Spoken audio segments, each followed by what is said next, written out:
Alright, so time to address the elephant in the room, the token H token. And it's actually a more complex contract than the other ones we've seen so far. And it's actually split into 5 files. 3 of them just implemented different interfaces, for example, ERC20 or ERC1363 or the iVoting weights interface. Then there is this checkpointing contract, which is actually the base contract, which holds the balances and some stuff about delegates, which we're going to see in a moment. And finally, we have the token itself. It wraps everything, adds a constructor, and some extra utility functions that might be needed. But before we dive into the code, I would like to first explain what on earth it's actually doing. So the idea behind the token H contract is to create a contract where every token has some H, and then assign a voting weight based on the age of the token.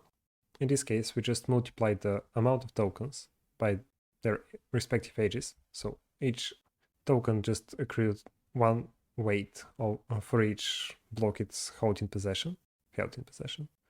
And we use that for the voting weight. So let me demonstrate that.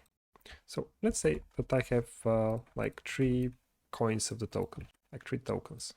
Each of those, like the amount of token there is in that token is 1. That is like the indivisible unit of the token. And let's say that I received this one at block, say 5.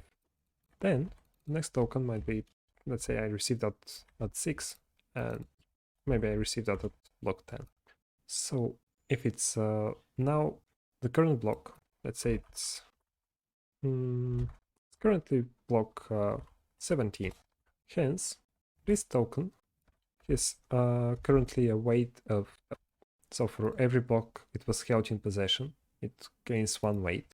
This one would have a weight of 11, and this one would have a weight of 7. So the total voting weight I have then is the sum of those numbers. So that would be. So, of course, nobody wants to actually track those tokens individually, because that would be a pain. Hence, we actually implement a ERC20 interface, where when somebody transfers tokens, they transfer their most recently received tokens first. So let's say I want to give a token to somebody else. So everything so far here is like the tokens in my possession. This is me, and I want to give a token to someone else. So I just transfer 1 token, and it would take the most recently received token and give it to the other person. Since there is a transfer, they receive the token with a token age of 0 because it was just received. So like this token now has weight equal to 0 because it's currently blocked 17. So it hasn't stayed enough to accrue some weight first. And in this case, actually my weight decreases by the amount of weight stored in that token, so to speak. So in the end, my weight would be like 23 because I transferred this token to another person. So, of course, we don't keep track of individual tokens. We actually keep track of tokens in something like a stack.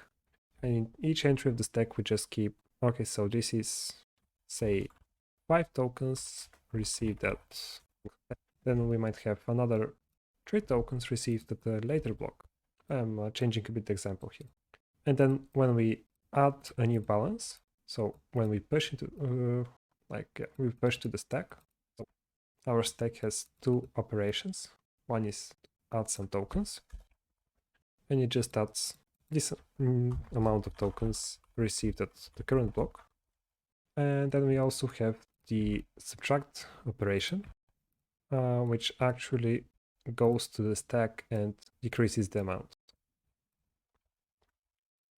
And note that after we have subtracted those tokens, the total amount of, no, not the total amount. After we subtract those tokens, actually the received at time remains the same. That is like the basic stack structure we have.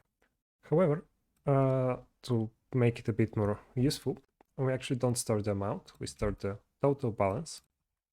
So to just copy our stack from before, we'll have balance of 8 here. That way we can immediately get the balance by just looking at the top stack item. And we also store, just check how it's called, the code. We just call it token age.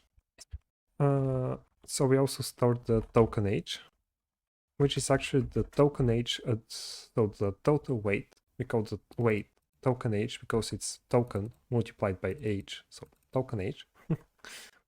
So we just store it for each item, like what was the token age before that item. So in this case, the token age here would be those 7 blocks for 5 tokens. We have a token age of 35 because we have 7 blocks between those 2 entries in the stack, and there have been 5 tokens for those 7 blocks. And that way we can directly calculate the current token age by just looking at the top item. For this we just multiply the current block minus the from block, or the received block, received.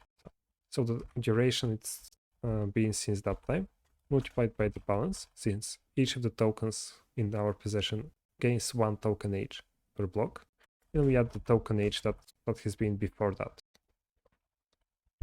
So that's the basic weight functions, because like that's not complex enough or something.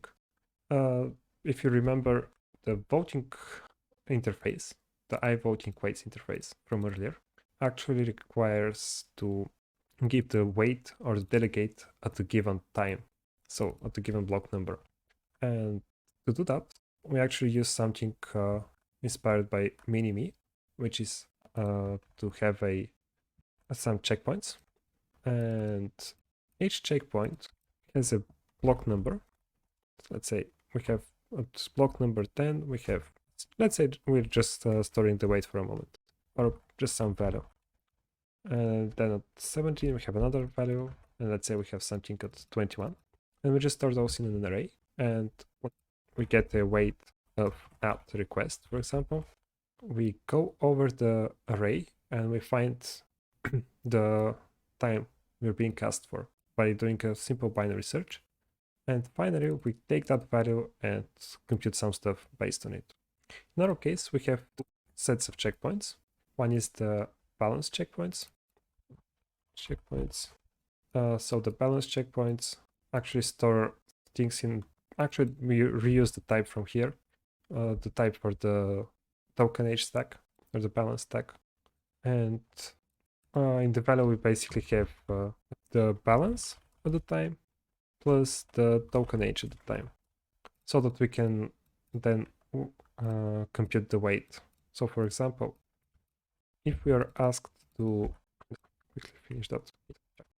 So assuming we are asked for the weight at block number 12, then we're going to take the balance from here. So we have 5 tokens. So we have those 5 tokens for 2 blocks, and we have 0 tokens before that, so we have a total of 10 weight. And we don't actually store this number, we just compute it when we need it for the weight of. And likewise, we have another set of checkpoints for the delegates, because if you remember, the voting weights actually has a delegate of add, and for those we just store the delegate, and that's about it. So this is for the introduction to the token age token. I'm going to go over the checkpoints next. That would be in another video.